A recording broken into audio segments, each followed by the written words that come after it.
Another shooting grips the United States. Just as we were starting to forget about the last one, it was starting to fall out of the news. And as other details about former administrations, wives, and the current administration start to come out. So forgive me if I have questions in other news, because there's actually going to be some other news today. Biden quietly admits that a math error is causing massive oil and gas prices. So we'll talk just a bit about what's going on with that and what they're trying to peddle to us as well. Michigan midterms and general election may be affected by new signature questions coming from the Democrats. So we'll talk just a bit about what's going on with that. And Henry Kissinger tells the world that Ukraine must give concessions in order to make peace. It is going to be all this and more. Welcome to motherfucking election year. I am Jay Edgar, and this is Contemporary.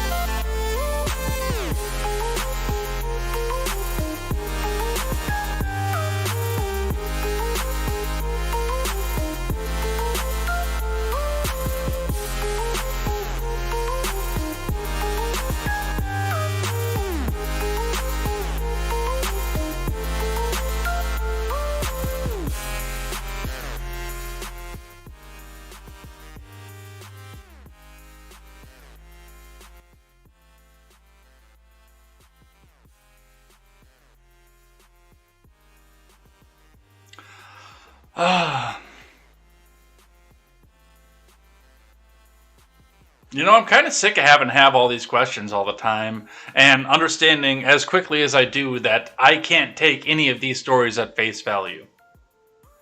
Because you can't. There is no way to look at this and say, yes, the mainstream media has our best intentions in mind. They're really looking out for us with the way that they're doing this here. So we're going to talk about what happened in Texas.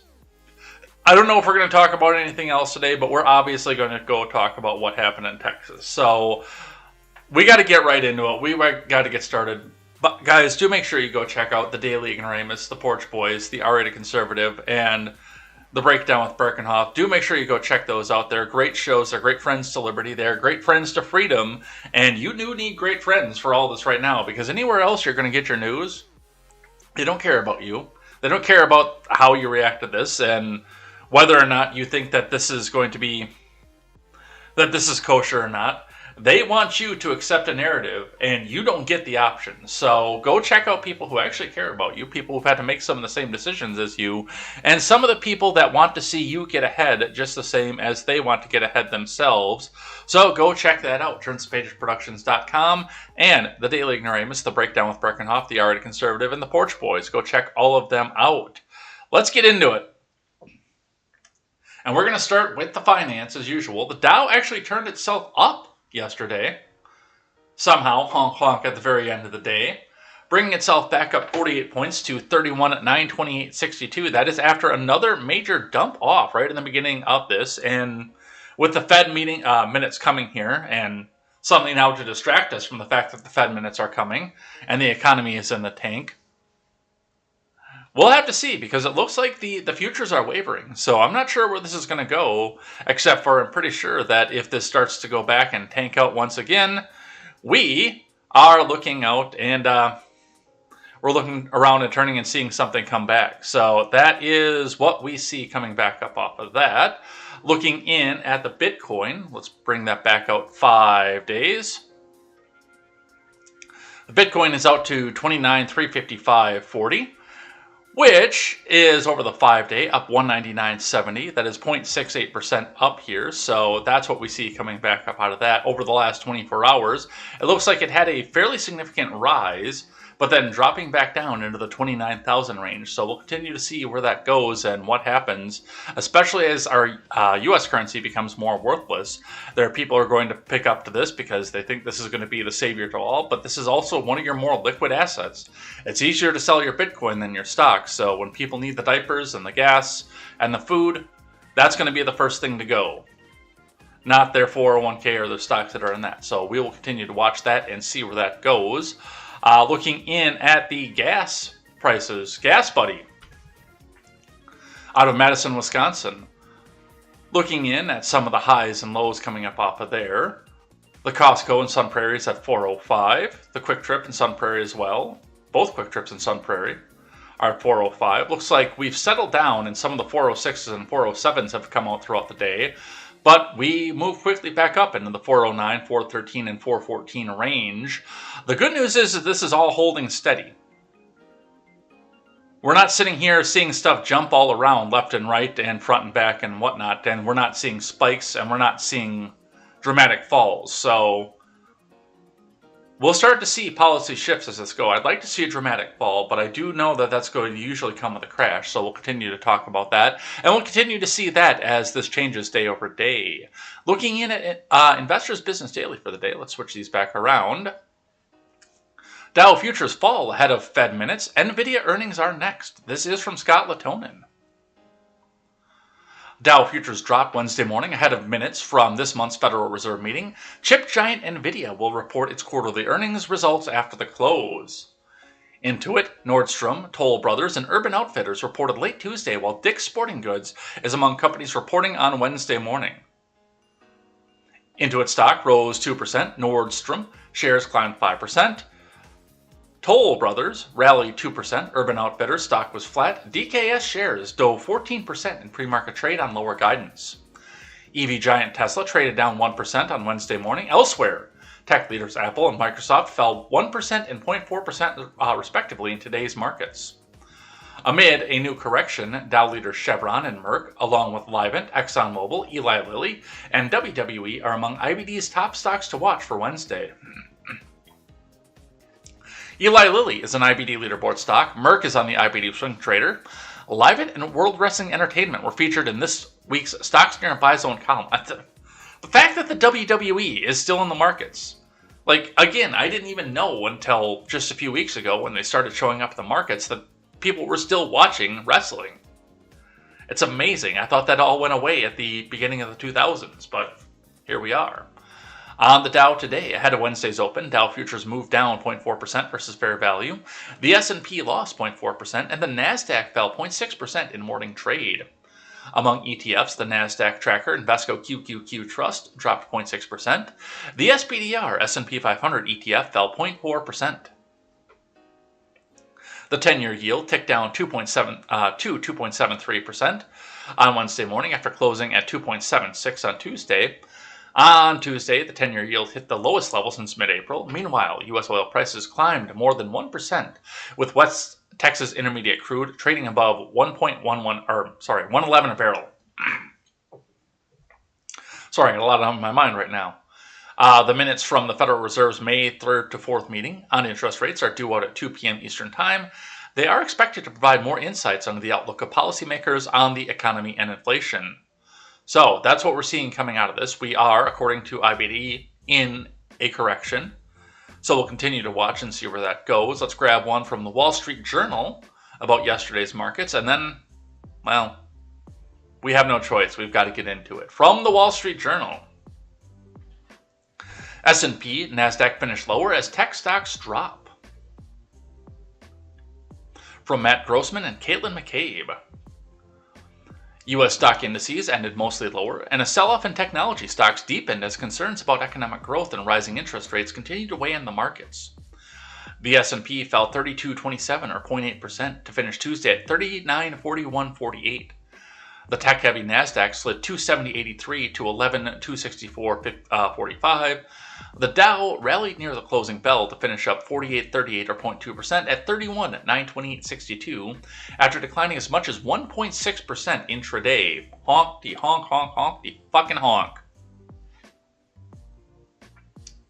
All three of the major indices have fallen more deeply into the red on Tuesday morning. As a downbeat reports from home sales and corporate outlooks deepen investors' gloom, stocks recovered somewhat later in the day, but investors say that finding good reasons to jump into the market remained an uphill battle as negative signs about the economy health mount. What's changed in the last few weeks is that the range of concerns has broadened so dramatically, said Eric Levy, Chief Investment Officer at investment management firm Baylord. It was inflation that was the front and center for everyone for so long. Now it's far beyond that. As the Federal Reserve geared up to tackle searing inflation, its plans to raise interest rates were the first in a series of spooks that markets have endured in 2022 more recently, while a difficult year in Wall Street wears on. War in the Ukraine, high food and energy costs, and a spattering of tepid outlooks from big companies have kept investors on edge. Normally, the catalyst for the turnaround is the Fed, said Russ Kosterich, who co-manages Global Allocation Fund for BlackRock. This time around, it's obviously harder for the Fed to ride to the rescue, given the fact that they have a lot of work to do to bring the inflation down. Weighing on investors Tuesday was a profit and revenue warning from social media company Snap a day earlier that soured sentiment about the tech sector. The disappointing report Tuesday showing slower U.S. new home sales in April further dimmed the mood. Yeah, why would you buy a home right now? BlackRock, as mentioned by Wall Street Journal, BlackRock is just going to come back and outbid you. You're going to want to, if you do wind up buying the home, you're going to wind up paying $100,000 more than the fucking thing is worth. And your interest rate is going to be in the 5% range. Hopefully that's where it stays. Why would you buy a home right now? Especially, one of the other big things to look at as we go with this is the fact that unless you are moving, the market is about to pop. So we're seeing a lot of things that are going on with this, and yeah, there's a lot to watch, there's a lot to see. We will see what goes on with that. We have got to get into the big news of the day. We have got to get started with it. And we're going to start today with the Associated Press. We have a relatively long segment on this going all the way up, halfway across the stack today. So strap yourselves in. I have a lot of questions about this. I can't take this one at face value. The timing of it, the details about it, this is one I cannot just look at this and say, yes, the mainstream media is telling us the truth. So let's see what's going on with this. Let's start with it here. Gunman kills at least 19 children at Texas elementary school. From Eugene Garcia and Dario Lopez Mills. An 18-year-old gunman opened fire Tuesday at a Texas elementary school, killing at least 19 children as he went from classroom to classroom, officials said. In the latest gruesome moment for a country scarred by a string of massacres, the attacker was killed by law enforcement. The death toll also included 2 adults. Governor Abbott said one of the 2 was a teacher. The assault at Robb Elementary in the heavily Latino town of Uvalde was the deadliest shooting at a U.S. grade school since gunmen killed 20 children and 6 adults at Sandy Hook in Newtown, Connecticut, almost a decade ago. My heart is broken today, said Hal Harrell, the school district superintendent, announcing that all school activities were canceled until further notice. What year did Sandy Hook happen? Almost a decade ago? So 2012. That was on a presidential election year.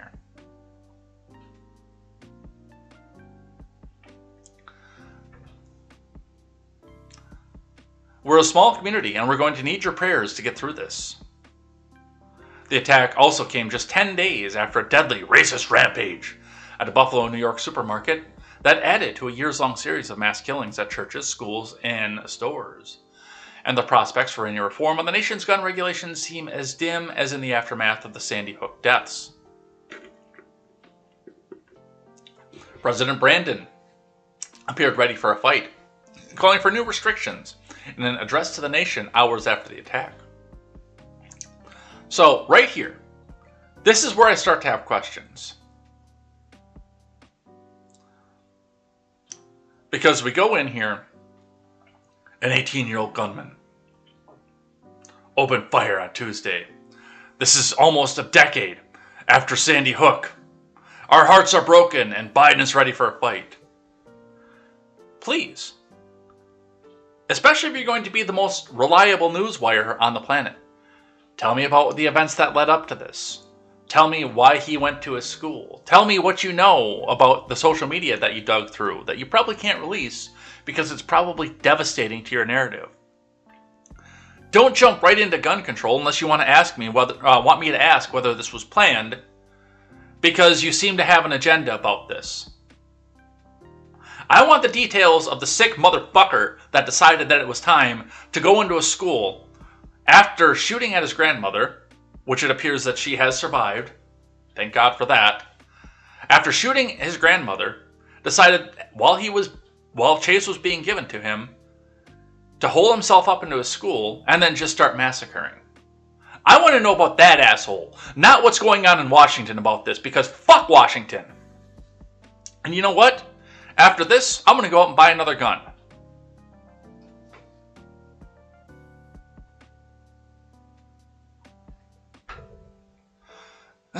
As a nation, we have to ask, when in God's name are we going to stand up to the gun lobby? When in God's name are we going to do what has to be done? Biden asked. Why? Why are we willing to live with this carnage? Many of the injured were rushed to Uvalde Memorial Hospital, where staff members in scrubs and devastated victims' relatives could be seen weeping as they walked out of the complex. The gunman, who was wearing body armor, crashed his car outside the school before going inside Sergeant Eric Estrada of the Texas Department of Public Safety told CNN. He killed his grandmother before heading to the school with 2 military-style rifles he had purchased on his birthday, according to State Senator Roland Gutierrez, who said he'd been briefed by state police. That was the first thing that he did on his 18th birthday. And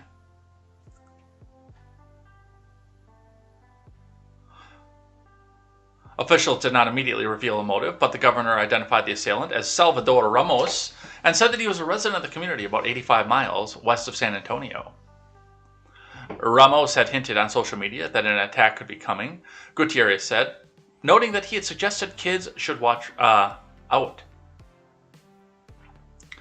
A Border Patrol agent who was working nearby when the shooting began rushed into the school without waiting for backup and shot and killed the gunman who was behind a barricade, according to law enforcement officials, speaking on condition of anonymity because he was not authorized to talk about it.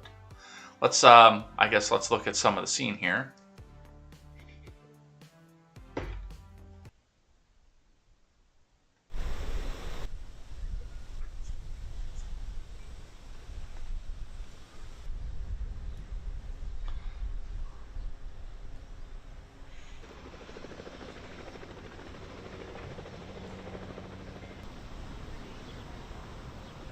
Okay, I'm coming there right now.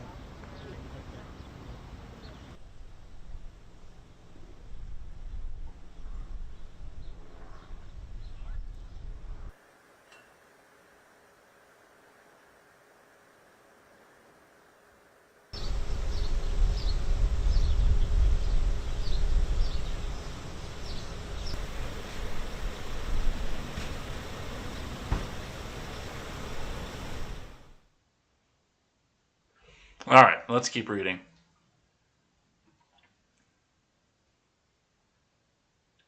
The agent was wounded but able to walk out of the school, the law enforcement source said.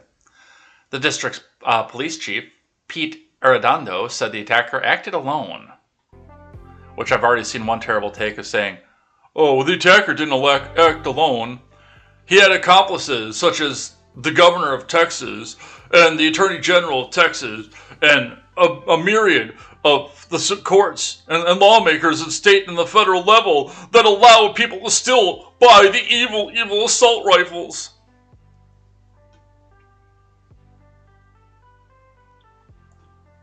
It was not immediately clear how many people were wounded, but Arredondo said that there were several injuries. Earlier, Uvalde Memorial Hospital said 13 children were taken there.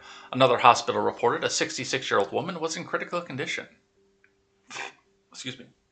Robb Elementary School has an enrollment of just under 600 students.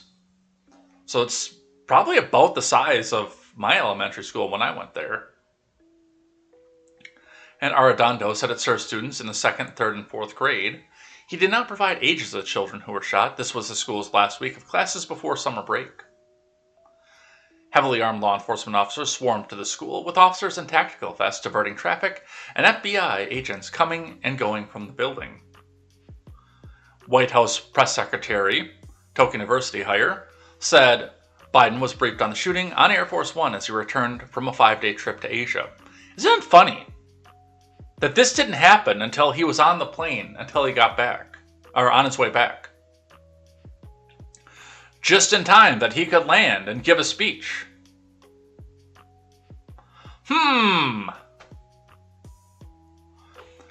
Uvalde, home to about 16,000 people, is about 75 miles from the border with Mexico. Robb Elementary is a mostly residential neighborhood of modest homes. The tragedy in Uvalde was the deadliest shooting in Texas history, and it added to a grim tally in the state, which has been the site for some of the deadliest shootings in the U.S. over the past 5 years.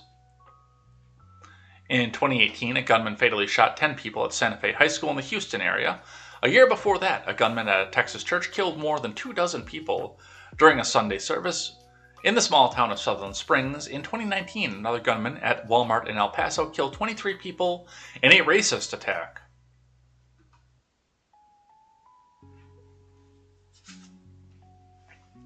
The shooting came days before the NRA annual convention was set to be beginning in Houston.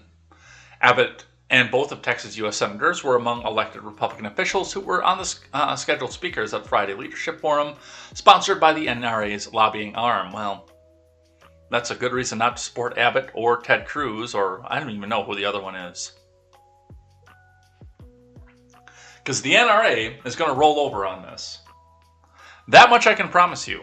When the NRA is presented and said, won't you let just one law pass? They will let the one law pass. They will not even try to fight it. Gun owners of America.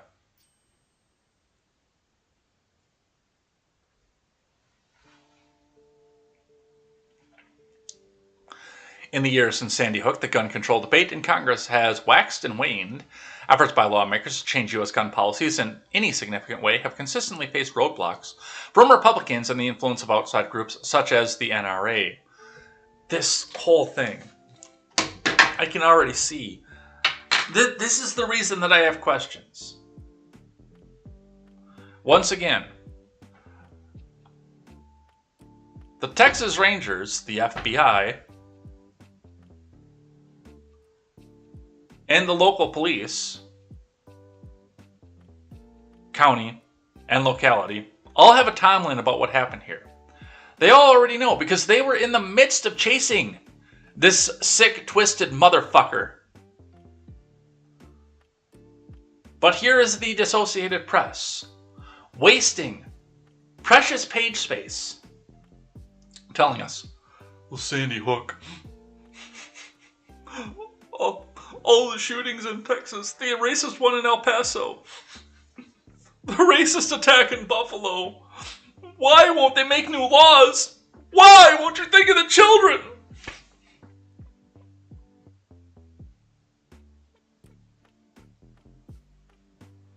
But there is a timeline here.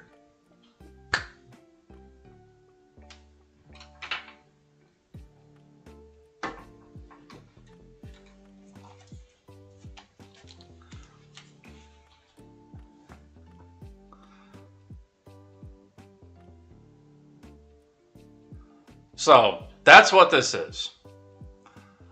A nice new way for them to tell you that they want to run in and do gun control. I've got one here from the Daily Mail. At least 19 primary school children shot dead by bullied high school student 18 who posted photos of rifles on Instagram and then went on a rampage after an argument with his grandmother about failing to graduate. So this, the Daily Mail, a UK tabloid, by the way, is doing more journalism than the most reliable newswire in history. This is from Chris Pleasance and Gina Martinez and Harriet Alexander for DailyMail.com. So there are some other questions that we have over here, and we'll talk just a bit about the illness factor of this, but yes, this is the post of rifles to the Instagram, which, first and foremost, you can tell that this kid was an idiot or a fucking plant. Because the first thing that most people know about armaments is that you don't post their use to social media. Because you don't want the government to know what you have. I've said too much on this program.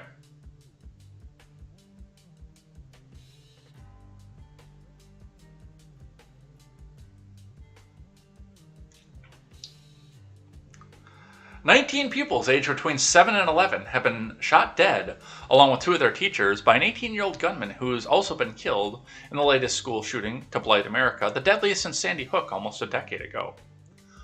Salvador Ramos, a fast food worker described as a lonely child who was bullied for his lisp and for wearing eyeliner, carried out the massacre at Robb Elementary School in Uvalde, Texas, around 11:30 a.m. Tuesday after shooting his grandmother at a house elsewhere in the city, reportedly after an argument about failing to graduate. Police and officials said Ramos, who had purchased the pair of rifles for his 18th birthday and showed them off on social media, fled the scene of the first shooting in a car armed with a handgun, possibly a rifle, and wearing body armor. He ditched the vehicle close to school, went inside and started shooting children, teachers, and whoever was in his way. 2 boys, Xavier Lopez, 10, and 9-year-old Uzziah Garcia, and 4 girls, McKenna Elrod, Amory Jo Garcia, Eliana Torres, and also and Ellie, whose age and surname were not immediately available, were among those killed. Also, he fatally shot were 2 teachers, Eva Morales and Irma Garcia. Cops rushed to the scene to reports of an armed man who had crashed a car near the school. Also on scene were Border Patrol agents from a nearby outpost, one of whom got into a firefight with Ramos and shot him dead. That's very convenient. An agent was wounded in the shootout, but was able to walk himself out of the school, a local spokesman said. A number of others were also hurt in the attack, but the exact figure remained unclear late Tuesday. Conflicting reports suggest Ramos' grandmother was in critical condition or had died of her injuries. Desperate parents appealed on social media for news of their missing children. Police said death toll is expected to rise. President Brandon, speaking at the White House where he'd ordered flags to fly at half-staff in honor of the victims, kicked off the inevitable debate on gun control, declaring himself, "I'm sick and tired of the cyclical discussion." He called for voters to turn his pain into action to prevent more mass killings. We have to act, he said. As a nation, we have to ask, when in God's name are we going to stand up to the gun lobby? When in God's name will we do what we all know in our gut needs to be done, he said. So, these are some of the kids. Apparently there's video down here somewhere. But this is coming off the mobile site, so this is a little bit janky as far as the image size. Ted Cruz, a Republican senator for Texas, led the response, repeating well-worn arguments that restricting constitutional rights of law-abiding citizens to prevent mass shootings doesn't work. The solution, he said, is to put armed officers on school campuses. Cruz is due to speak at an NRA conference on Friday.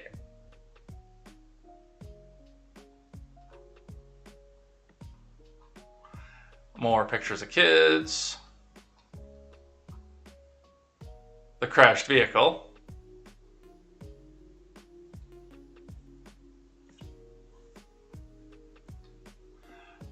Doesn't look like we have video to this one, but okay.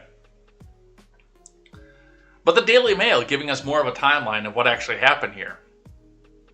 And some more details of the fact that this guy might have been just a little bit messed up. And we'll talk about that. Government executive reports Border Patrol agents were among the first responders to Texas elementary school shooting. And one agent shot and killed the gunman, according to the Associated Press. So, my question is, because from the way that I understand the timeline, they were chasing this moron. And they ran him off the road and he crashed his truck. And then he went into the school. If they saw him approaching the school, unless there were kids outside, that's the only thing that I could see. Why didn't they already take the shot? You know you're going into a hostage situation at that point.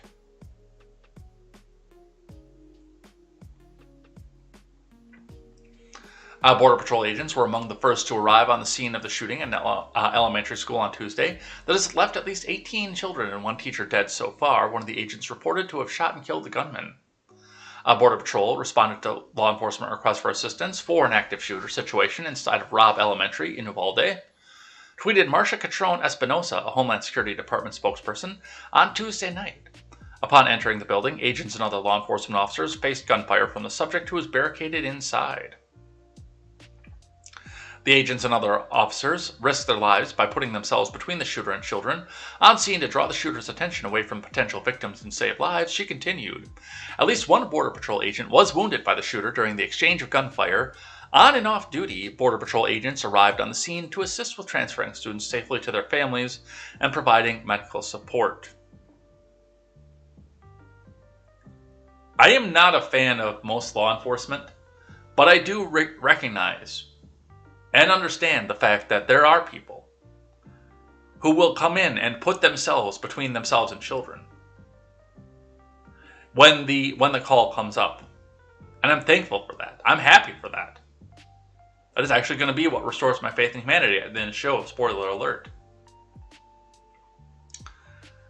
I've had my differences with the pointless fines on the registrations and stop for the broken taillight and look for whether they can bust you for drugs or anything else off of that. I've had my issue with that.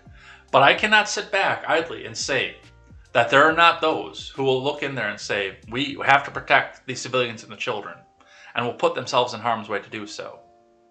Which is why I always say, before we come back and demonize all police officers, go to the people who made the law first. Because of people like these Border Patrol agents. And that's where my stance is on that. I know it's not popular among my more liberty-minded friends, but that is where my stance is on that.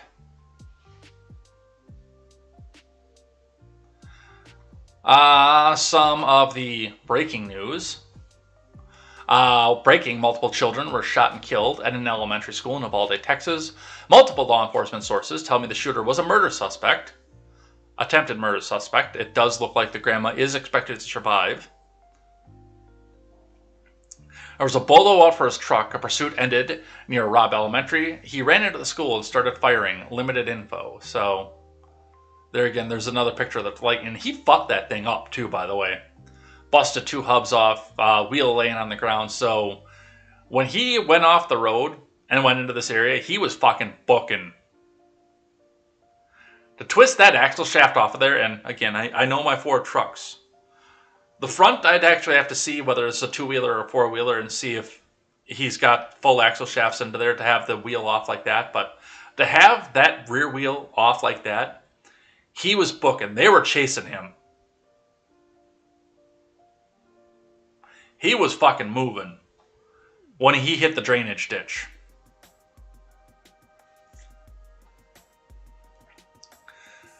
And then, yes, the scene outside the school.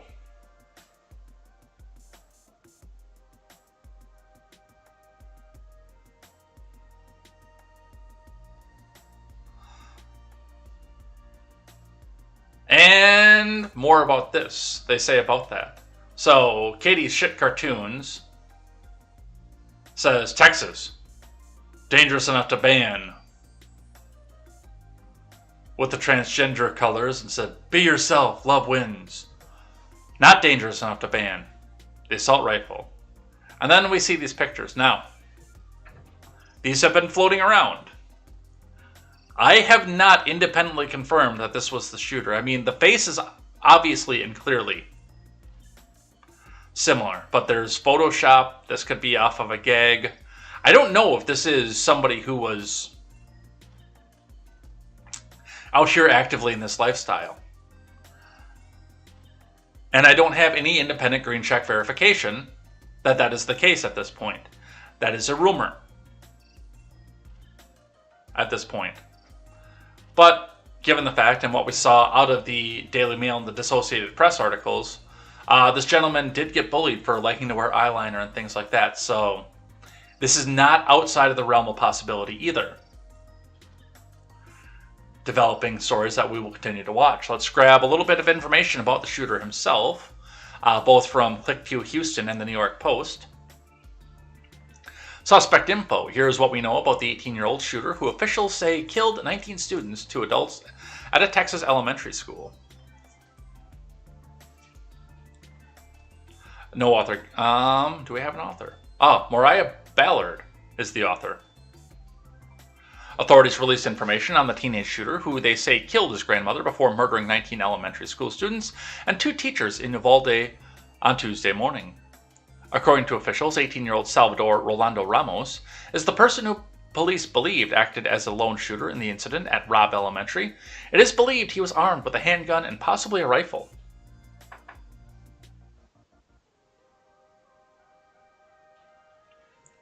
Officials say 2 officers were also struck by gunfire, but were not seriously injured. It's also believed that Ramos shot his grandmother at some point prior to the shooting. According to information from city officials, Ramos is apparently from the town of Uvalde, which is about 85 miles west of San Antonio, and was born on May 16, 2004. According to Greg Abbott, Ramos was said to have been shot and killed by authorities moments after the shooting. Very convenient. Now we don't get to ask him the questions of, why'd you do it, you fuckstick?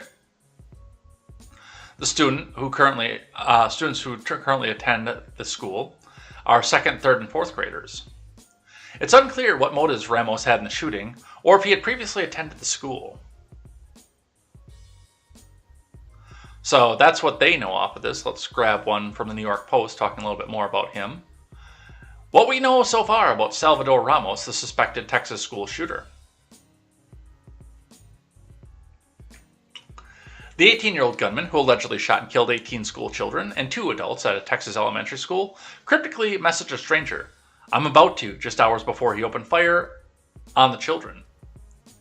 Salvador Ramos was identified as a suspect in the mass shooting at Robb Elementary School in Uvalde. On Tuesday, Greg Abbott said he was killed by police after the shooting. Ramos, who attended the town's high school, reportedly shot his grandmother before driving to the school armed with a handgun and also possibly a rifle, Abbott said.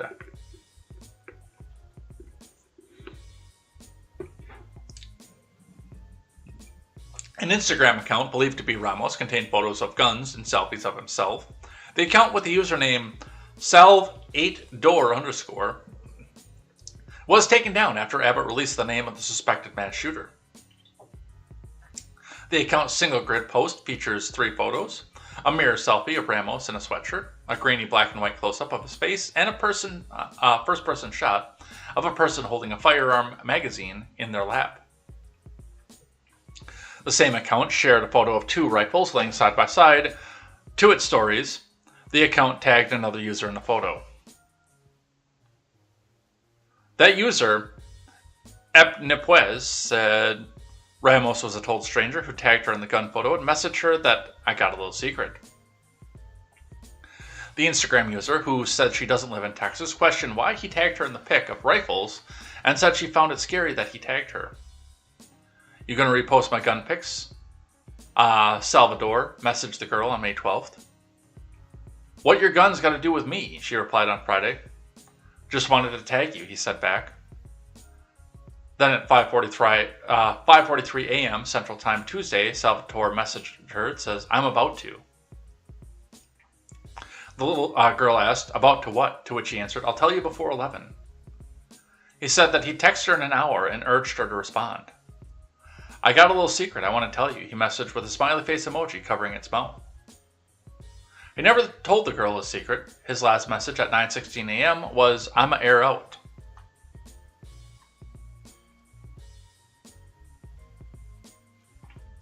About 2.5 hours later, Robb Elementary School was placed on lockdown at around 11:43 a.m. local time after gunshots were heard in the area, school officials wrote on Facebook. About a half hour later, the school reported an active shooter at the location who was in police custody by 1:06 p.m. The Uvalde Police Department confirmed on Facebook. Abbott confirmed the police fatally shot Ramos at the scene. So, lots and lots of red flags that go along with this. Again, with the exception of this photo, which is suggestive.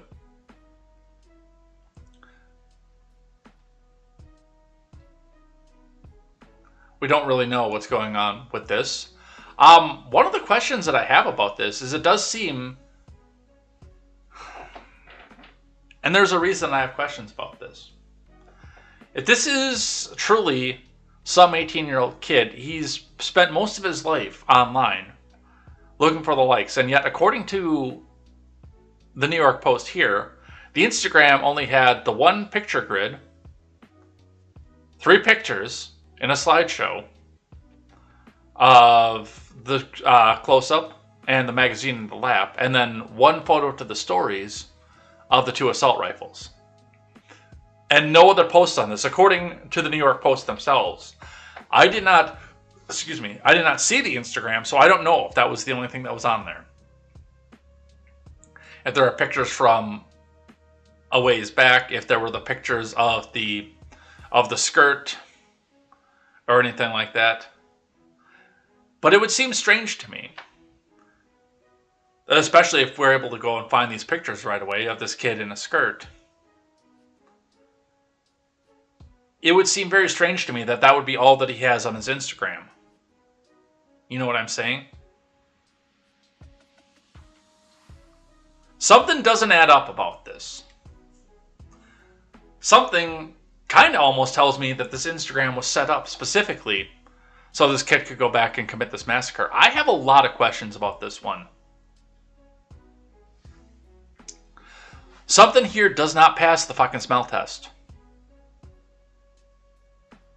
What else do we have? Mucho Gusto on Twitter says, on the Texas school shooter's Instagram, it supposedly shows he purchased a Daniel Defense AR-15, a Springfield Saint, and an EOTech holographic sight.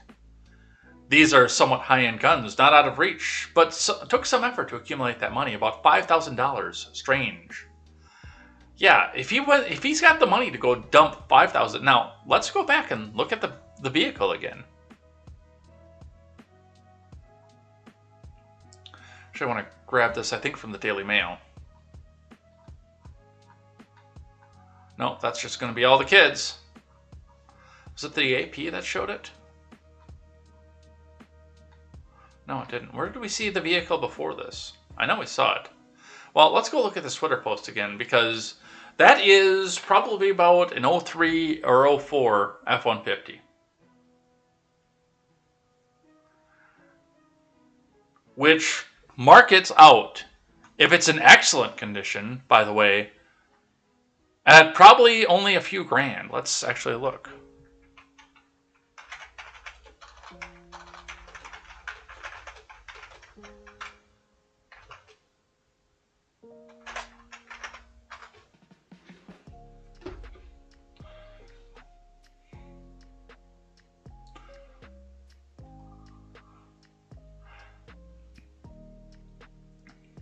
Okay, so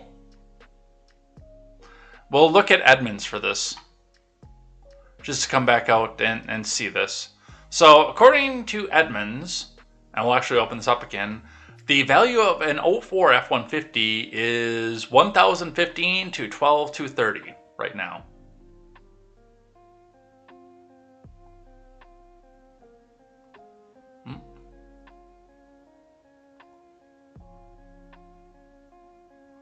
And let's go.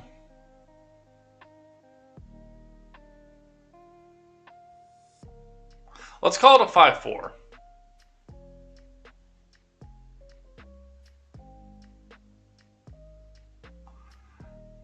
An XLT with a 5.4. Because that's going to be about about what we're going to have here. If they make me do too much shit out of this, we're not going to go through this. But this is about a $2,000 truck.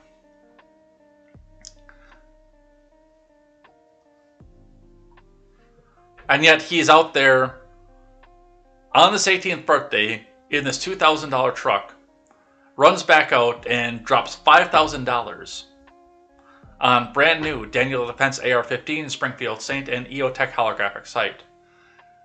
All of that is all well and good, but my biggest question is according to all the reports that I've seen off of this so far, he used a handgun in the shootout with Border Patrol to do all the killings in the school, and he was carrying a handgun with him.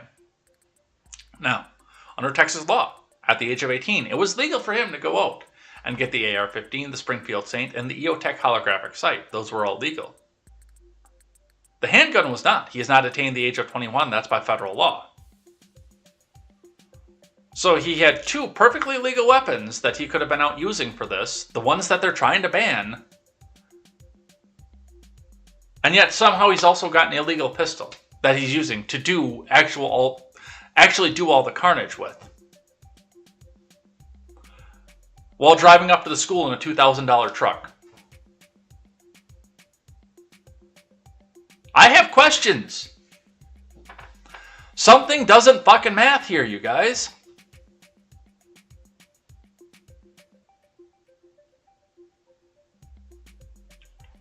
And that's why I said, too, also, if he dropped that kind of coin on rifles our overlords want to ban, why did he use a pistol?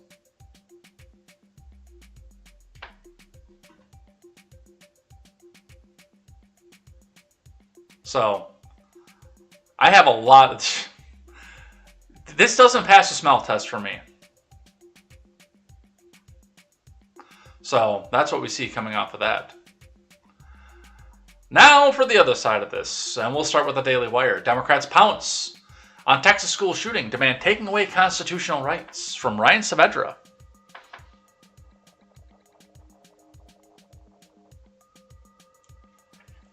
Democrats across the U.S. responded to Tuesday's tragic school shooting in Texas by demanding that new gun control laws be passed that would crack down on American Second Amendment rights. The calls to implement the gun control laws came after 18-year-old male opened fire inside of Robb Elementary School, killing more than 15 people, most of whom were children.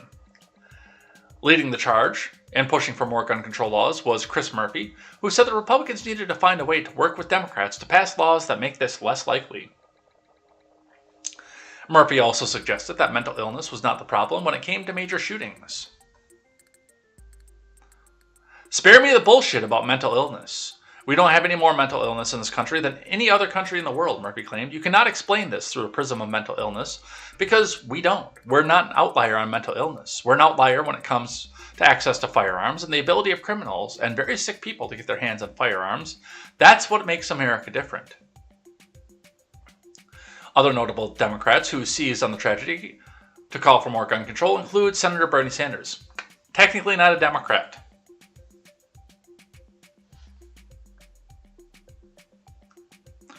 The horrific rampage in Texas once again makes clear that there are some very, very sick people in this country with guns in their hands who should not have them, Sanders said.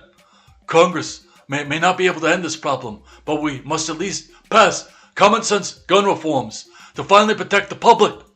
And then we will pass common sense financial reform because we can't let a good tragedy go to waste. And if we take everything from the millionaires and the billionaires and just give it away to the people, then everybody will be rich and nobody will go and try to do anything like this.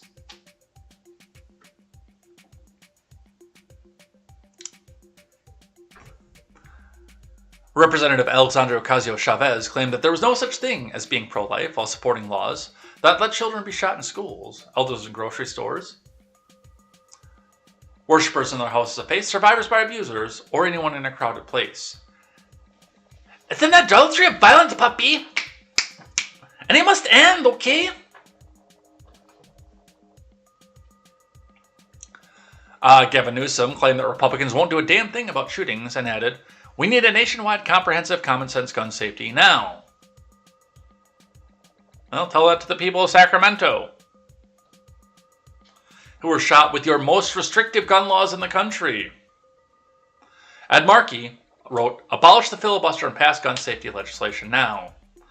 Ilhan Omar also called for passing new gun controls. So it took, the bodies weren't even cold, and we're already saying, abolish the filibuster. Nationwide comprehensive common sense gun safety now.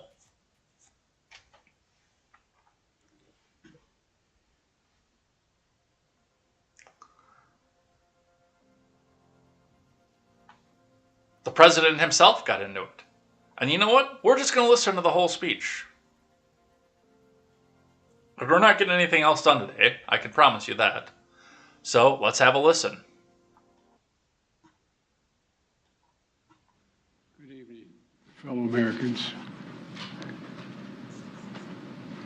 I'd hoped when I became president I would not have to do this again.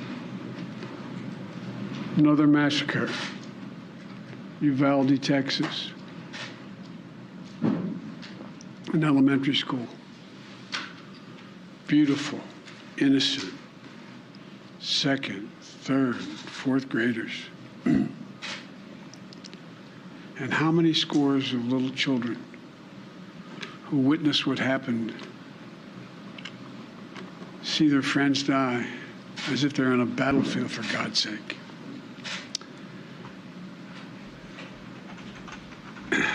They'll live with it the rest of their lives. There's a lot we don't know yet. There's a lot we do know. The parents who will never see their child again, never have them jump in bed and cuddle with them. Oh, Joe, don't go down that road. You've got a sniffing problem. Don't go down that road, seriously. Parents will never be the same. To lose a child is like having a piece of your soul ripped away. There's a hollowness in your chest. You feel like you're being sucked into it and never going to be able to get out.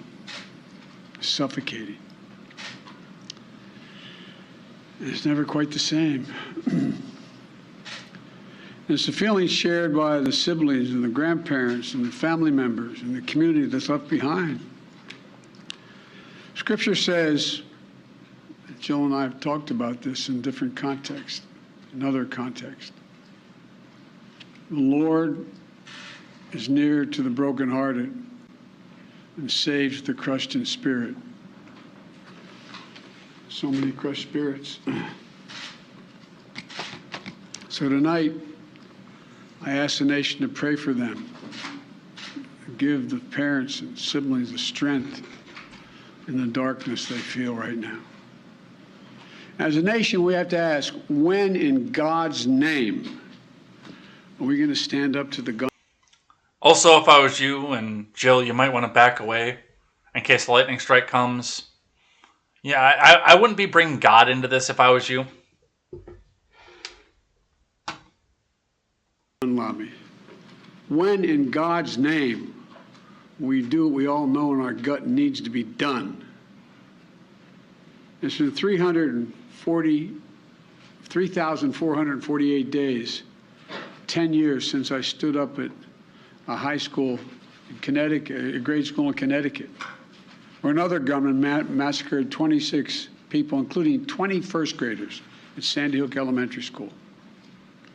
Since then, there have been over 900 incidents of gunfires reported on school grounds. Marjorie Stoneman Douglas High School in Parkland, Florida. Santa Fe High School in Texas.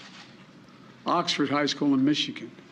The list goes on, and the list grows when it includes mass shootings at places like movie theaters, houses of worship, as we saw just 10 days ago, the grocery store in Buffalo, New York. I am sick and tired of it. We have to act. And don't tell me we can't have an impact on this carnage. I spent my career as a senator and a vice president working to pass common sense gun laws. We can and won't prevent every tragedy, but we know they work and have positive impact. When we passed the assault weapons ban, mass shootings went down. When the law expired, mass shootings tripled. The idea that an 18-year-old kid can walk into a gun store and buy 2 assault weapons is just wrong. What in God's name do you need an assault weapon for except to kill someone? Deer aren't running through the forest with Kevlar vests on, for God's sake. It's just... Notation of this is,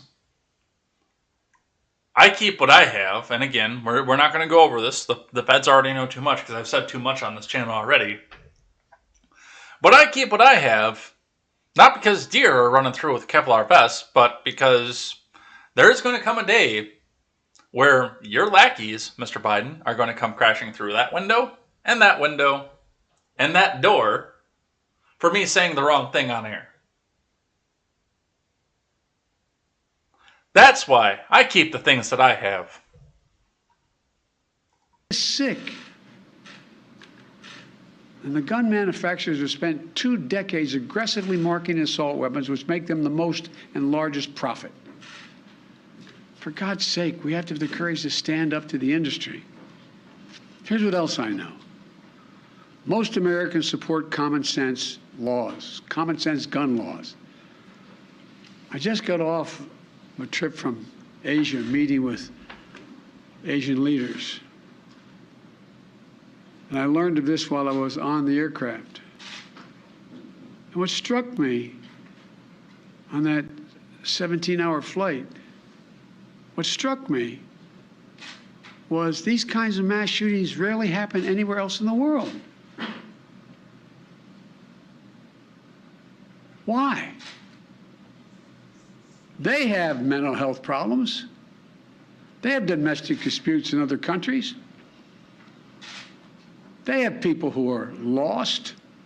But these kinds of mass shootings never happen with the kind of frequency they happen in America. Why? Why are we willing to live with this carnage? Why do we keep letting this happen? Where in God's name is our backbone to have the courage to deal with it and stand up to the lobbies? It's time to turn this pain into action.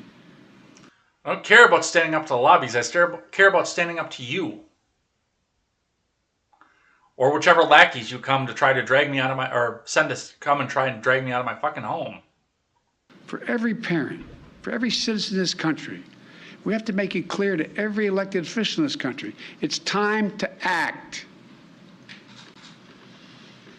It's time for those who obstruct or delay or block the common sense gun laws. We need to let you know that we will not forget.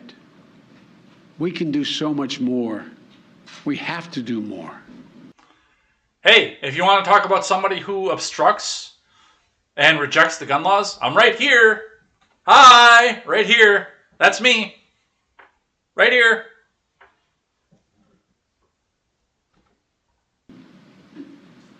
Our prayer tonight was for those parents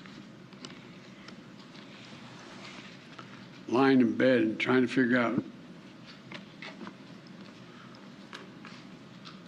will I be able to sleep again? What do I say to my other children? What happens tomorrow?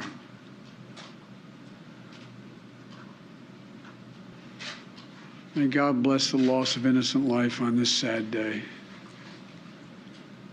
And may the Lord be near the brokenhearted and save those crushed in spirit, because they're going to need a lot of help and a lot of our prayers.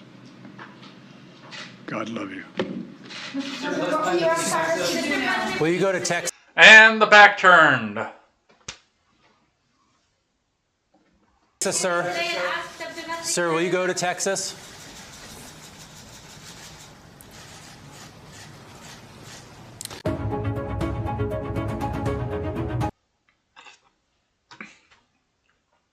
So that is Biden's speech, and he goes on to, and I just wanted to go through that one little clip again in town hall. Was very, very nice of them to put this back out here to remind you of what it is that he has to say about those who would restrict and block just the common sense gun laws. Why do we keep letting this happen? Where in God's name is our backbone to have the courage to deal with it and stand up to the lobbies? It's time to turn this pain into action for every parent, for every citizen in this country. We have to make it clear to every elected official in this country. It's time to act. It's time for those who obstruct or delay or block the common sense gun laws. We need to let you know that we will not forget. Why do we keep letting this happen? Don't forget, Uncle Sniffendiddle, I'm right here. I'm the one who opposes it. Come and get me. I might go out and buy another gun just today.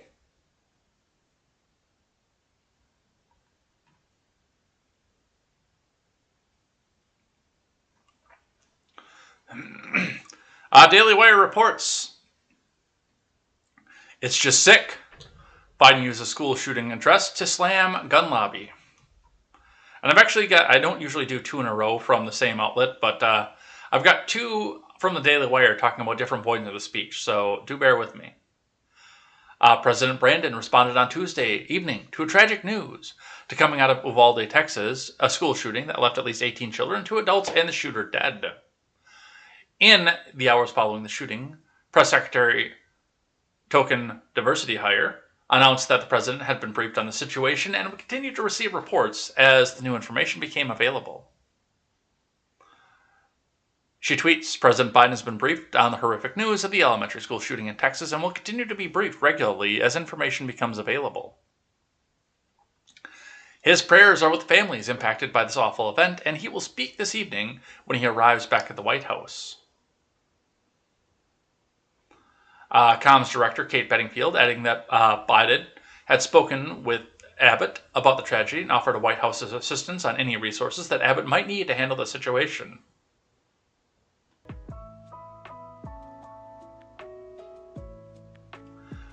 Brandon began his remarks with the empathy that he's known for, speaking with emotion from personal experience about what it feels like to lose a child. Yeah, he'll be milking that out until they wheel him out in a fucking box.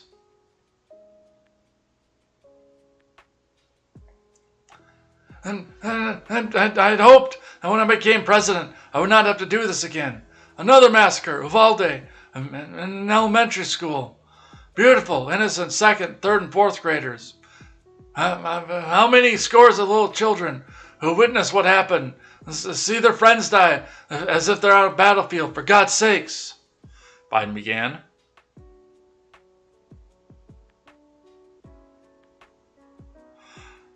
Biden quickly pivoted, however, blaming the gun lobby and demanding that something be done about the assault weapons.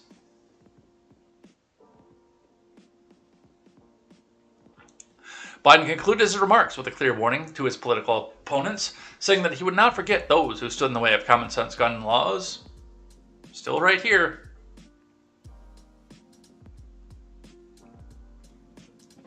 So that's what we see coming off of that. But he also got hit because he's been slammed for remarks on school tragedy. Disgraceful moment to make an inappropriate gun joke. From Ryan Saavedra. President Biden was slammed late on Tuesday after he politicized the tragedy that occurred earlier in the day at a school in Uvalde. The number of children killed in the Robb Elementary School tragedy climbed to 19 late on Tuesday after an 18-year-old male stormed the building and began opening fire before a U.S. Border Patrol agent reportedly rushed into the building and killed him. The Daily Wire is not naming the suspect due to company policy, but not giving notoriety to mass murderers. Biden wasted no time politicizing the tragedy as he called for the nation to stand up to the gun lobby and do what we all know in our gut needs to be done. Biden said the notion that an adult could walk into a store and buy 2 modern sporting rifles was just wrong. What in God's name do you need an assault weapon for? Except to kill someone, Biden falsely suggested. Biden then seemed to try to crack a joke during his remarks, saying, Deer aren't running through the forest with Kevlar vests on, for God's sake. For God's sakes, we have to have the courage to stand up to the industry. Biden, the most powerful man in the world and whose political party controls the entire U.S. federal government, said, Why are we willing to live with this carnage? Why do we keep letting this happen? Where in God's name is our backbone to have the courage to deal with it and stand up to the lobbies? Biden was slammed on cable and social media for his remarks following the tragedy.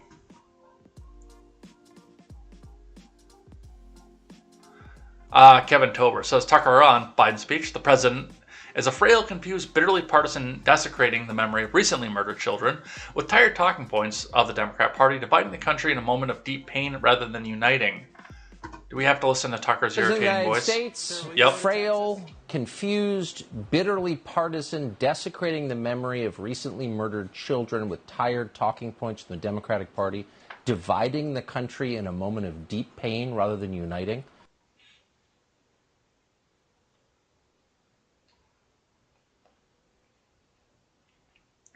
Cry me a river, Joe, just like Barack did in front of TV cameras every time innocent kids were shot dead.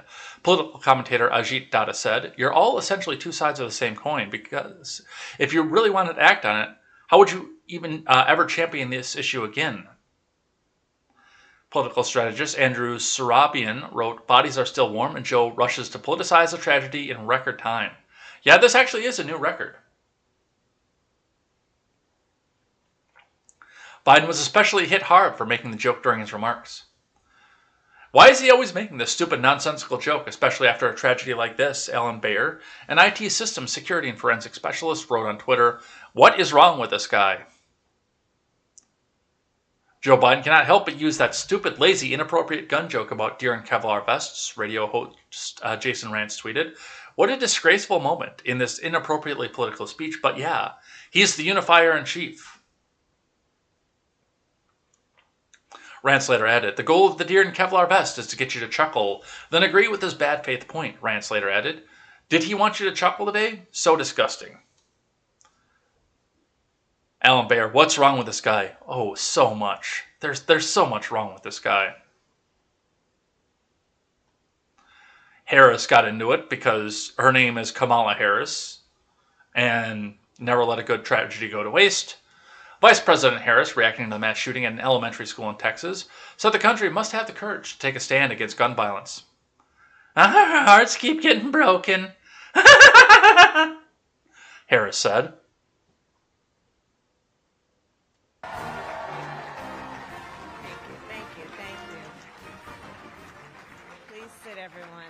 you. Thank you. What an incredible room. Tonight's a rough night. We planned for She's got that smirk, like she wants to come out and do the inappropriate laugh. a great celebration, but I'm sure most of you have heard the tragic news about what has happened in Texas. So I had prepared comments about tonight, which I will speak, but I just first want to begin by saying a few words about the tragedy that occurred today in Uvalde, Texas. So while we don't know all the details yet, we do know that there are parents who have lost children, families that have lost children, and their loved ones, of course, and many others who may have been injured. So I would normally say in a moment like this, we would all say naturally that our hearts break, but our hearts keep getting broken. You know, I think there's so many elected leaders in this room, you know what I'm talking about. Every time a tragedy like this happens, our hearts break. And our broken hearts are nothing compared to the broken hearts of those families. And yet it keeps happening. So I think we all know and have said many times with each other, enough is enough. Enough is enough. As a nation, we have to have the courage to take action and understand the nexus between what makes for reasonable and sensible public policy to ensure something like this never happens again. To the people of Uvalde, please know that this is a room full of leaders who grieve with you. And we are praying for you, and we stand with you. And it is difficult at a time like this to think about much else, but I do look around this room, and I know who is here, and I know this is a room full of American leaders who know and have the courage to take a stand. Take a stand! While we were watching that pointless drivel, I did look over, and it seems, and this is fucking hilarious, by the way. I noted that HR 8 is trending. Pass universal background checks now. I want to point out, now, as far as the handgun goes, I don't know how this idiot got his handgun, because he was under the age of 21. But I know that the weapons that they're focusing on, the evil, scary black rifle, the other evil, scary black rifle, and the holographic sights. He bought them at an FFL dealer. He had to pass a background check.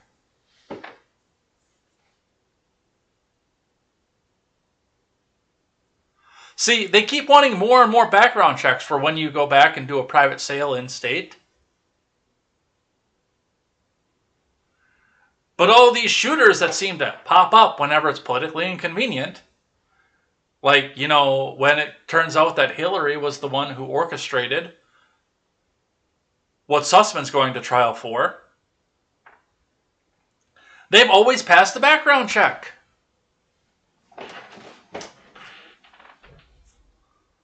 Just one more law, though. That'll prevent it this time.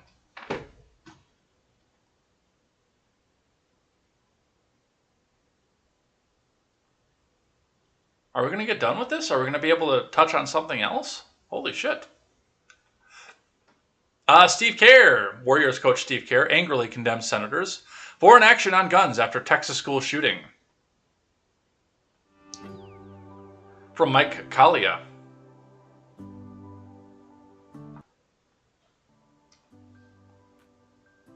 A visibly angry and shaken Steve Kerr on Tuesday condemned senators, particularly Republican leader Mitch McConnell, for failing to act on gun legislation hours after a gunman killed 18 children and at least one adult at an elementary school in the West Texas town of Uvalde. When are we going to do something? Kerr, the Golden State Warriors head coach, shouted at a press conference before his team was set to take on the Mavericks in Game 4 of the NBA's Western Conference Finals. The teams were playing in Dallas, over 300 miles from the site of the massacre.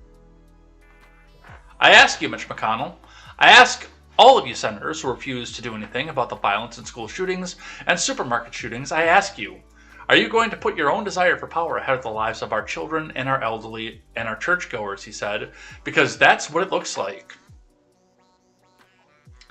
Kerr, who refused to discuss basketball during his remarks, was also referring to a mass shooting 10 days ago at a Buffalo grocery store where a racist gunman targeted mainly black people, as well as an attack on an Asian parishioners at a California church that is being investigated as a hate crime.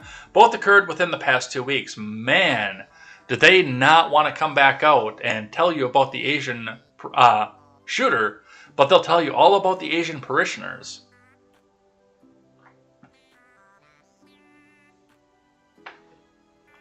He also mentioned H.R. 8, a bill that would expand background checks for gun purchases, which, by the way, again, I point out to you, that sick fuck in Buffalo and sick fuck in Uvalde both passed a background check.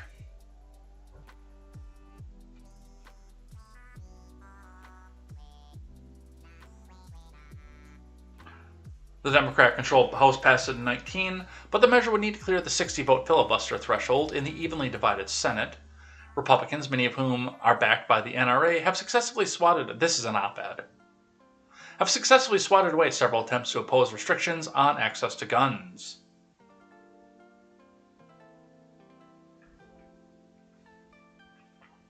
We're being held hostage by 50 senators in Washington and refuse to even put it to a vote, despite what we, the American people, want. I don't give a fuck what you want. They wouldn't vote on it because they want to hold on to their power. It's pathetic, the coach slammed the table for emphasis several times during his plea.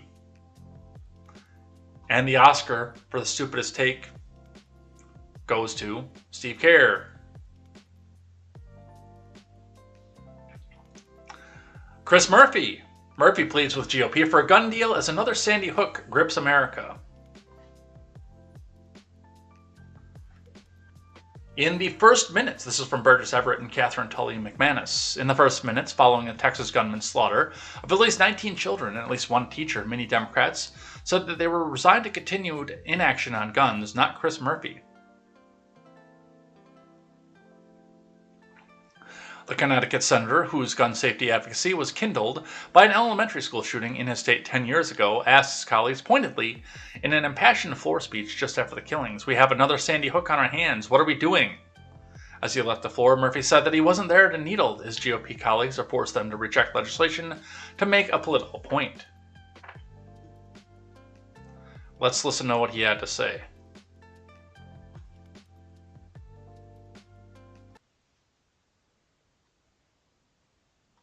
There are 14 kids dead in an elementary school in Texas right now.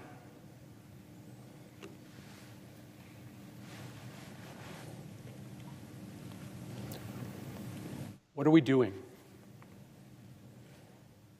What are we doing? Just days after a shooter walked into a grocery store to gun down African American patrons, we have another Sandy Hook on our hands. What are we doing? There have been more mass shootings than days in the year. Our kids are living in fear every single time they set foot in a classroom because they think they're going to be next. What are we doing? Why do you spend all this time running for the United States Senate? Why do you go through all the hassle of getting this job, of putting yourself in a position of authority, if your answer...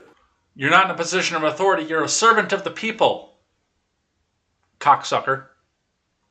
...is that as this slaughter increases, as our kids run for their lives, we do nothing.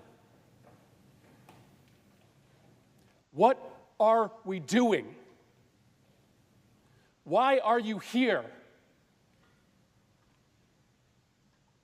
If not to solve a problem as existential as this. This isn't inevitable. These kids weren't unlucky. This only happens in this country and nowhere else. Nowhere else do little kids go to school thinking that they might be shot that day. Nowhere else do parents have to talk to their kids, as I have had to do, about why they got locked into a bathroom and told to be quiet for 5 minutes just in case a bad man entered that building. Nowhere else does that happen except here in the United States of America, and it is a choice. It is our choice to let it continue. What are we doing?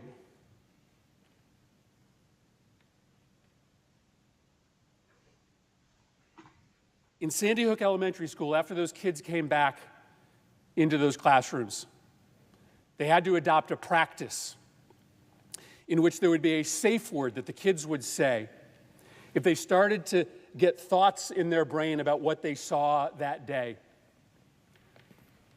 If they started to get nightmares during the day, reliving stepping over their classmates' bodies as they tried to flee the school. In one classroom, that word was monkey. And over and over and over through the day, kids would stand up and yell, monkey. And a teacher or a paraprofessional would have to go over to that kid, take them out of the classroom, talk to them about what they had seen, work them through their issues. Sandy Hook will never, ever be the same. This community in Texas will never, ever be the same. Why? Why are we here?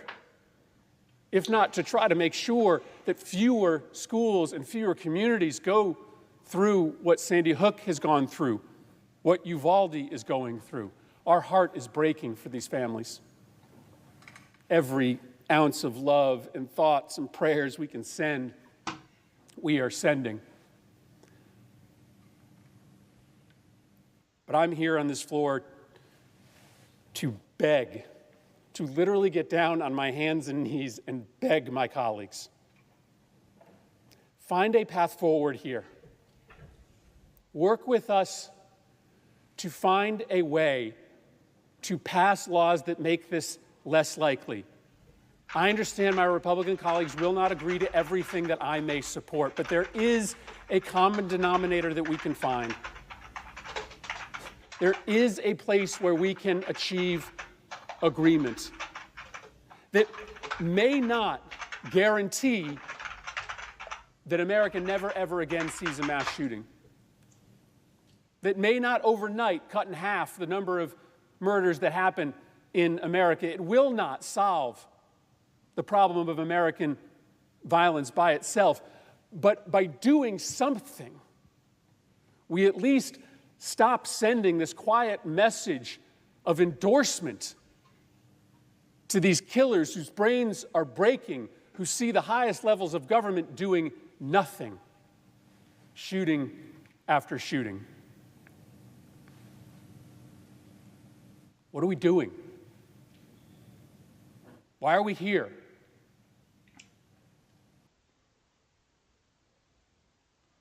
And I think I speak for all of us in the live chat when I say that, Chris Murphy, you are the kind of person that we are afraid of, who can stand behind nameless and faceless three-letter agencies to do your bidding once we are all disarmed. And also to you, Chris Murphy, go fuck yourself. From the Blaze, and that's actually going to be the last one on this topic. Democratic lawmaker calls Republican Senator Ted Cruz a fucking baby killer in the wake of a deadly Texas school shooting. From Alex Nitzberg.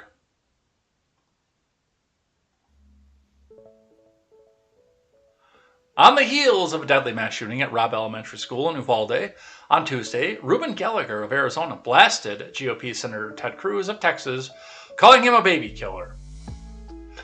Fuck you, Ted Cruz. You care about a fetus, but you will let our children get slaughtered. Just get your ass to Cancun. You are useless, Gallagher tweeted. Well, Gallagher's half right. Ted Cruz is useless.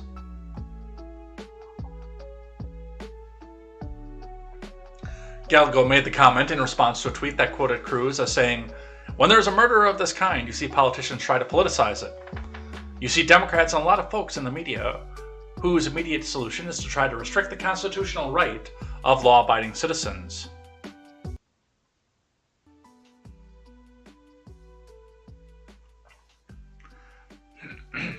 Just to be clear, fuck you, Ted Cruz, you fucking baby killer. Gallego added in another post. This guy seems charming.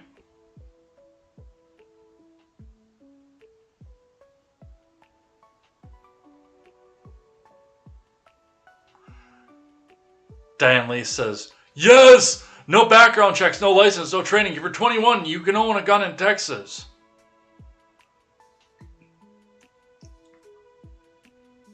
Where are you going, Diane Lease? Where you can go without a background check? I'm asking for a friend.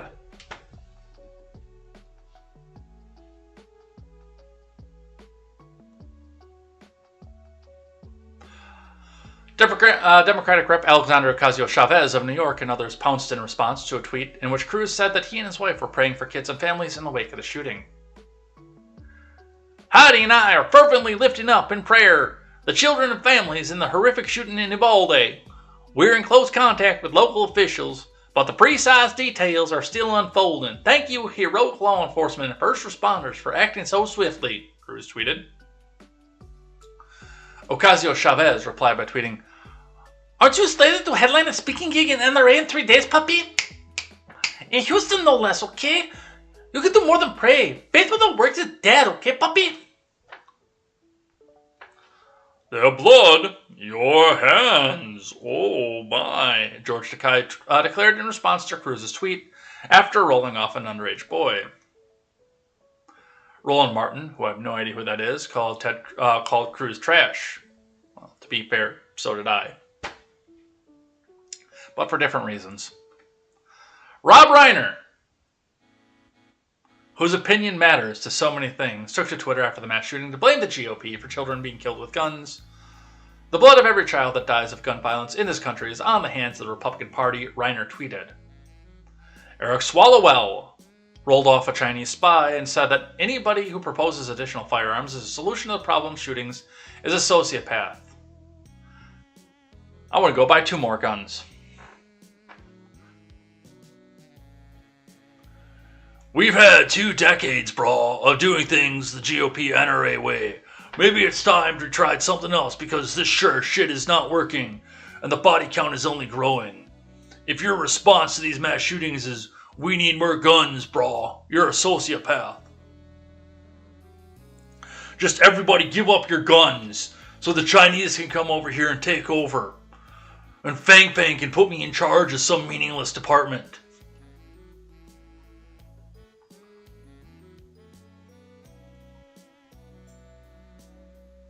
So that's all the news that we have about the shooting in Texas today. It's already 9:07, you guys. Here's the bottom line of what happened with this, from what I can see from my perspective. First off, I have a lot of questions about the methodology. I have a lot of questions about how this went down, because this does not math. 18-year-old boy, what's interesting to me is, of course, when it was brought up the fact that he was Hispanic. A lot of people went out, especially with Border Patrol being involved, a lot of people went out to ask if he was an illegal immigrant. And it turns out that he was born in North Dakota, which, I'm sorry, tells me that a lot more of this was planned than just... It's like they deliberately waited to bring out information so that they could get, the racist Republicans out there to say illegal immigrant, then it turns out he's a U.S. citizen. Because the North Dakota information didn't come out until hours after people started saying illegal immigrant. But, once again, there's so many aspects of the story that do not add up to me. Number one, like I said, $2,000 pickup truck, $5,000 worth of guns that he didn't even use in the shooting. $5,000 worth of legal guns that he had to pass background check for, that he didn't even use to carry out his carnage.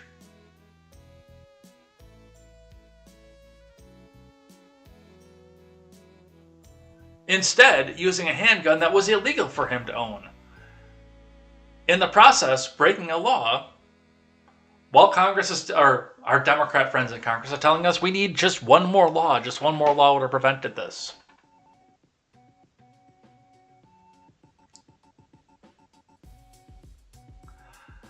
"10 days after we were all supposed to be scared to death into giving up all of our rights because of the Great Replacement theory in Buffalo.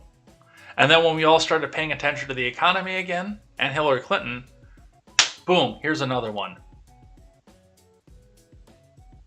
There is so much wrong with this story.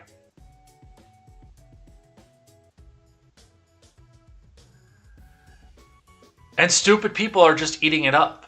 And of course, this is not even going down the path that this kid was a bullied kid and possibly transsexual.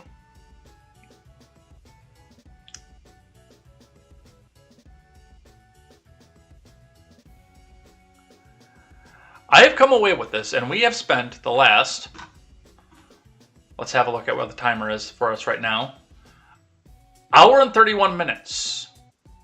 Minus probably 10 to 15 for reading the finance and me doing the introductions off of this. According to the timer on Twitch, we've been talking about this for an hour and a half. Various things were brought forward, including, yes, some of the timeline, not much of the timeline. And yet all I've come away with this is more questions and more inconsistencies. This makes zero sense the way it is presented to me. Except for the fact that as soon as the tragedy hits, Democrats are still trying to come back out and disarm you.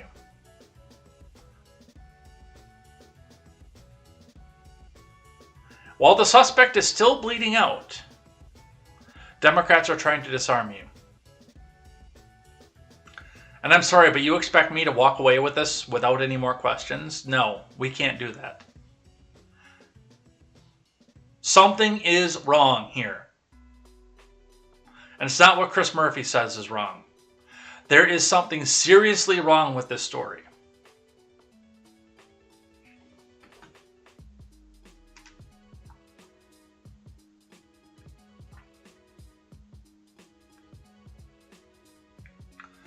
So, that's what we have off of this. I know we're just getting off to the end. Harvey's just coming in and is probably going to have to go back and check the replay off this because we've done a lot. We have gone through a lot of information about this. And again, I walk away with this with more questions, with more curiosities. It doesn't make sense. Make it make sense. Somebody make this make sense to me. Other than the fact that the gun controllers are just going to come back and swallow this up without asking questions. Hook, line, and sinker. Because it fits their narrative. But that's what I have to say on that. Do we really want to do anything else? Let's talk a little bit about the primaries for the midterms. And a couple other things here. But we are going to, I think for the most part, going to talk about something I'm thankful for and head out of here for the day. Let's talk about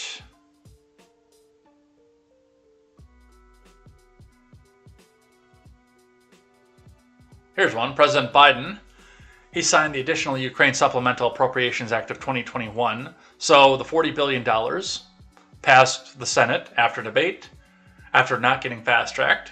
And now it went out to the president's desk and he has signed it. Let's listen.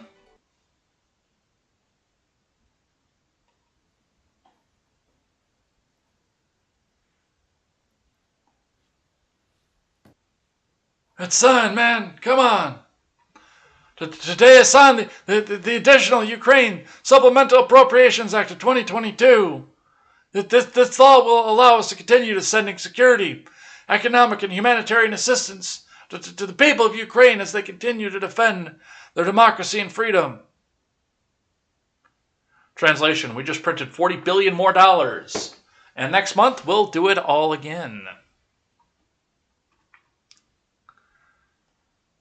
From the Blaze, half of Michigan GOP candidates challenging Governor Gretchen Whitmer, including presumed frontrunner, may be disqualified from the ballot. From Chris Pandolfo.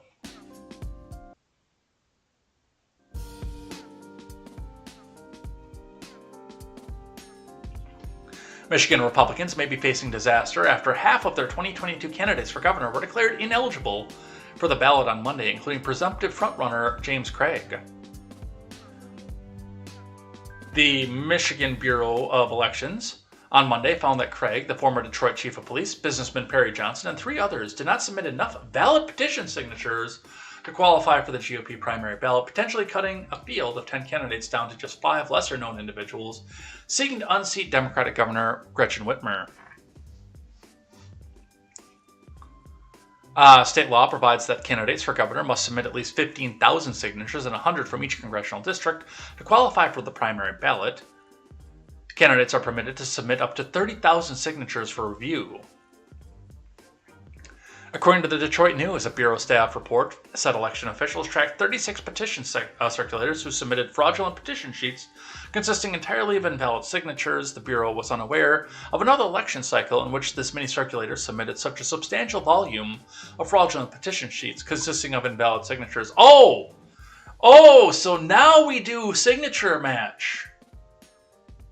Now we do signature match. Now it's important that we do signature match.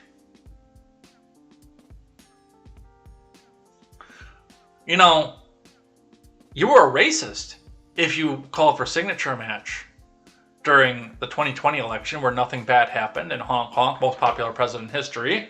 Honk honk, more votes than Barack Obama. Honkity motherfucking honk, 10 scoops of ice cream, 81 million votes. You're a racist conspiracy theory if you question that particular election. Or, another good one is if you question the signatures where people are legitimately signing Mickey Mouse on the petitions to recall Scott Walker in my state. I know people who bragged about it, who went off and signed multiple times at multiple locations and signed Mickey Mouse and all this, that, and the next thing. I know people who bragged about going off and doing that. But you're a racist if you call for a signature match on those. Signature match for Republican candidates, though, let's get the motherfucking microscope out. So that's going to be an interesting one to come back and see and watch.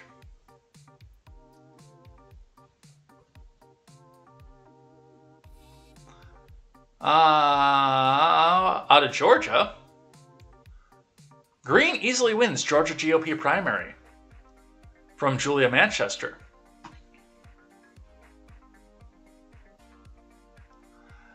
Representative Marjorie Taylor Greene was projected to win the Republican primary in Georgia's 14th district on Tuesday, fending off 5 GOP challengers. ABC, CNN, and NBC both called, that's all 3 called the races, before 9 p.m. Eastern Time. The victory, which was largely expected, is seen as a win for the most Trump-aligned faction of the GOP. Former President Trump endorsed Greene last month. Last week, one of Greene's allies in Congress, Madison Cawthorn, was ousted from his district in his own GOP primary after Republicans rallied to support one of his primary challengers, Chuck Edwards. Greene is seen as one of the most controversial figures in the GOP, most recently making headlines for her defense of the January 6 selfie festers who have been jailed last month.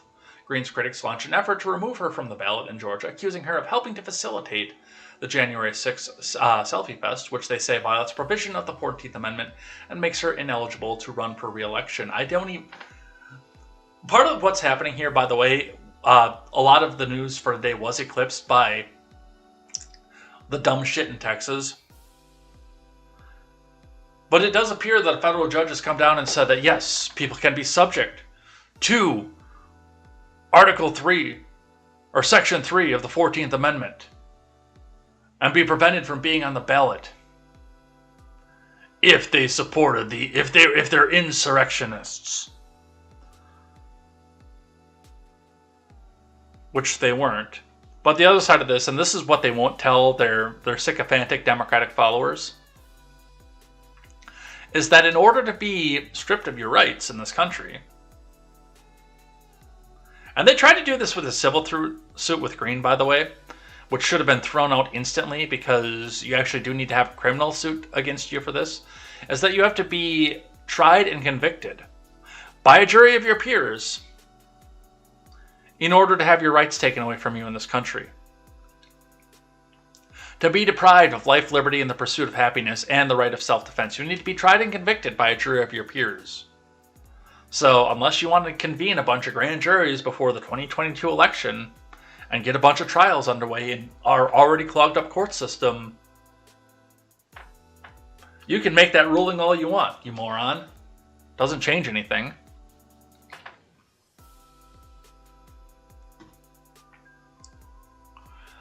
The Blaze, Dem strategists predict doom for Democrats in November unless they can move the needle with one last lifeline. From Chris Enlow. The fate of the Dem party has been sealed according to longtime Dem strategist Doug Sosnick unless it can move the needle with voters on one key issue. Is that key issue possibly honkity honk honk honk? Sosnick, who served as former President Clinton's political director and who has advised countless Democrat politicians, wrote in a new memo obtained by Politico that Democrats are doomed this November. There's only one saving grace, Sosnick suggested, is abortion. The recent leak of a draft Supreme Court ruling overturning Roe v. Wade is the Democrats' best and probably last hope of changing the outcome of the 2022 midterms, Sosnick wrote. If the court's impending decision doesn't alter the current political dynamics, we will look back at the events between July and early November as the last year as the period of time that undermined the outcome of the election cycle. The events that sealed the fate of Democrats were, according to Sosnick, the Biden admin creating the false impression that the pinko pox battle had been won, then doubling down on restrictions, Afghanistan withdrawal, the economic downturn, which began in late summer of 2021, accelerated last fall and exploded this spring, the fight over the infrastructure bill and the Build Back bullshit agenda last month, which reinforced the impression that Biden and Democrats were big spenders who were incapable of governing, and Republican electoral success in Virginia and New Jersey's off-year elections in November. So what about abortion? Because the presidential approval rating is the best proxy to determine current levels of support for the party in power, Sosnick said, the proverbial fat lady is already singing unless Democrats successfully reframe the abortion issue. If they're not successful in reframing the terms of debate for the midterm elections around the pending decision by the Supreme Court on Roe, we will look back on the Biden and Democrats' failures last summer and early fall as the reasons for their electoral defeats in November, Sosnick predicted. And that is something important to consider when we go back out and look at this. It's because there is a religious fervor about this. It's religious. They need to have the ability to sacrifice their children, their babies, to Moloch. Otherwise, they can't show that they're the real good progressive. If they can't conceive a child and then sacrifice it on the altar of Planned Parenthood,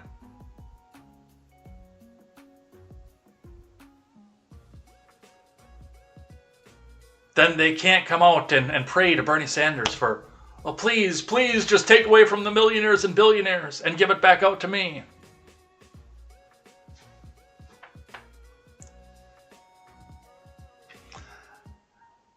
But it doesn't seem like anybody cares. It's the economy. They leaked the draft. 7 days later, we were back to talking about the shitty economy.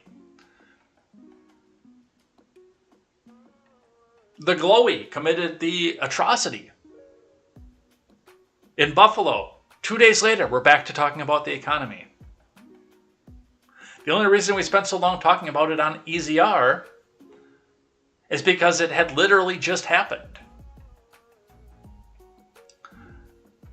I'm willing to bet that this is out of the news by the weekend, as people start to see more Fed minutes, a stock market crash, and higher gas prices. It's the economy, stupid. It always has been.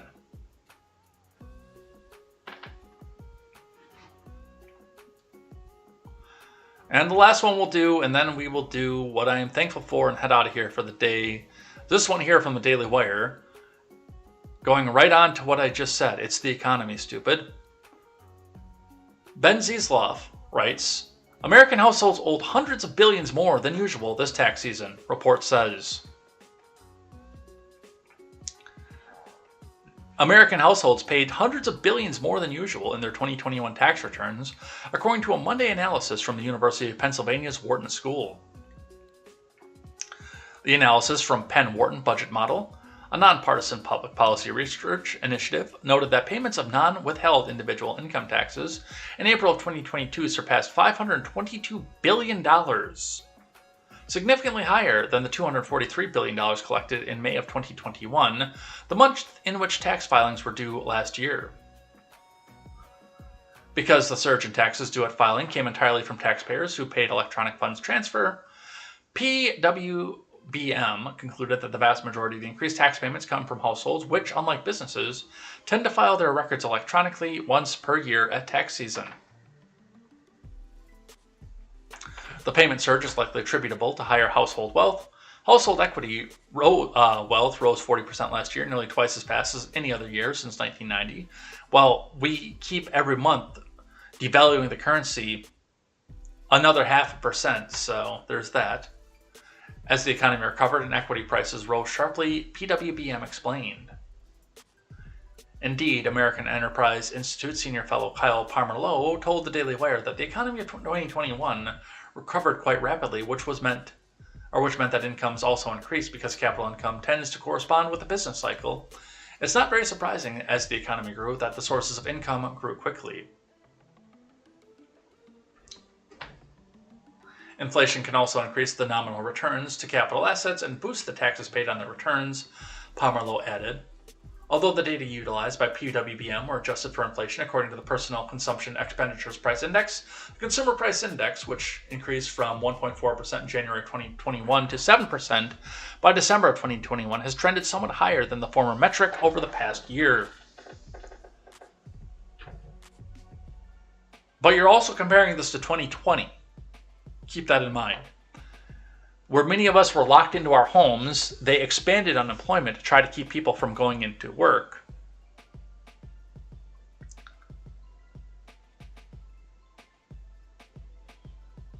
And all that I see off of this here is the next lie from the Biden admin that, man, nobody making under $400,000 a year is going to see a penny in raised taxes.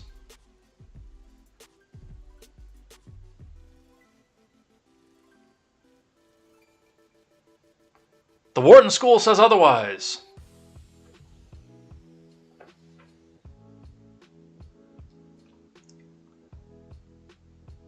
So, that is where we are at with that.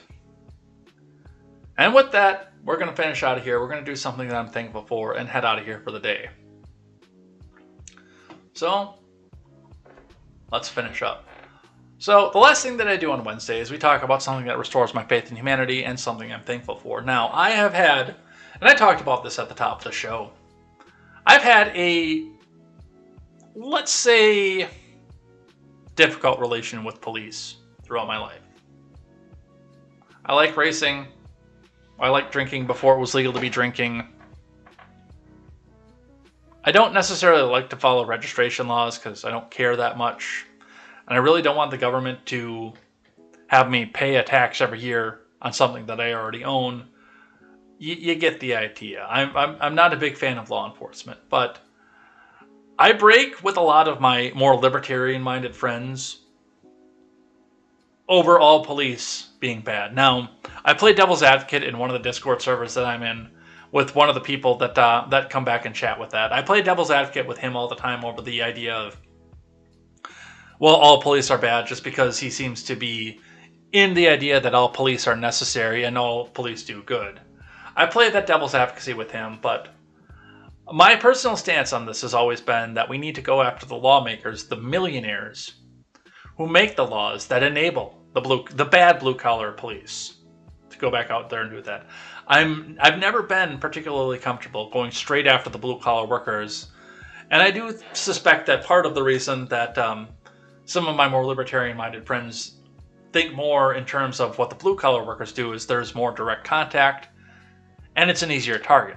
They're not millionaires that are hiding behind millions of dollars worth of lawyers that can take you up for slander or libel. But that's my personal theory off of this. Part of the reason that I don't go straight to denouncing all the blue-collar workers is that they do occasionally, not often, but occasionally, do something good. Act as a public servant and a public defender, like a firefighter or a paramedic. And we saw some of this today. Yesterday, with what happened in Uvalde. We saw people who saw children getting assaulted and ran in and put themselves in between. Who thought that the children's lives were worth more than their own. And it does take a special kind of person to do that. And again, I'm not saying that this is what all police are. We do, a lot of the times, we get the ones out there that are just out there to be ticket happy because they generate an income. And even though the state tells you they don't get a bonus for this, there is allegedly money exchanged in places that we're not supposed to see in our regular record keeping. But I am thankful for that there are the few out there that will place themselves in between an active shooter, a nut job, and children, and civilians. Because it's not always just children. There's the occasional one who will step in between an active shooter and an adult. There's the occasional one who will run in and tackle a bank robber. Who will run into a hostage situation. They're fewer and further between than the guy who just sits there and says, oh, your taillight's out, and by the way, I noticed your registration was expired. They're definitely rarer than those ones. But they exist. And I'm happy to see that. That does restore some of my faith in humanity. Because, I mean, if we looked at them all the way that some of our more liberty-minded friends look at them, then all that we would see is that, oh, well, we're going to wait till the shooting is done and then we'll go back in. And I am more of an individualist about that as well. So I'm thankful for the ones that are out there that do the good things. And even some of the ones out there, and you deputies, I know who you are, who looked at the speeding ticket, the registration ticket, the broken taillight, and said, that's not even worth my time, dude. They're out there. I know who you are. I've seen you. I've talked to you in the coffee shops before. Those of you who look at this, look past this, and say, I'm not going to enforce this unconstitutional law. Unless you're hurting something, you're not worth, or hurting someone, you're not worth my time. I'm thankful for those ones too. But with that, and again, my big beef is with the people who make the laws, not the blue-collar workers on the bottom. But with that, we are going to head out of here. We're going to be done for the day. And we are going to see, and again, awesome on the officers that did go in and tried to shield the kids. Unfortunately, it didn't do enough, and we did lose 19. But I'm glad they got in there and made the effort. All right, let's head out of here.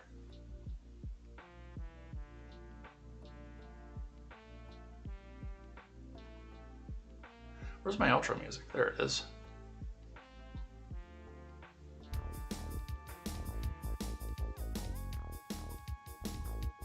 All right.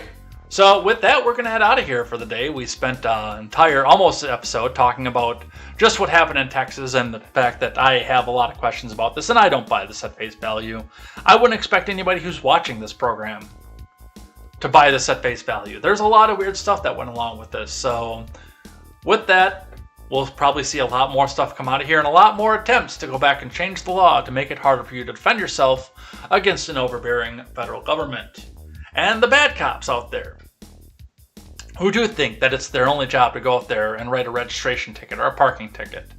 But with that, our social commentary is done. I'm going to head out of here for the day. Stick around if you're over on the Twitch side. We're going to go back and raid another Twitch channel. So, well, the entertainment will never stop. Otherwise, we'll be back here tomorrow bright and early for more contemporary. Looking forward to seeing you guys here. Looking forward to seeing more chat. And if you are just lurking, get those last minute messages in so I can write the name down in the notebook and say, hey, from the bottom of my heart, thank you for being here and leaving comments with us.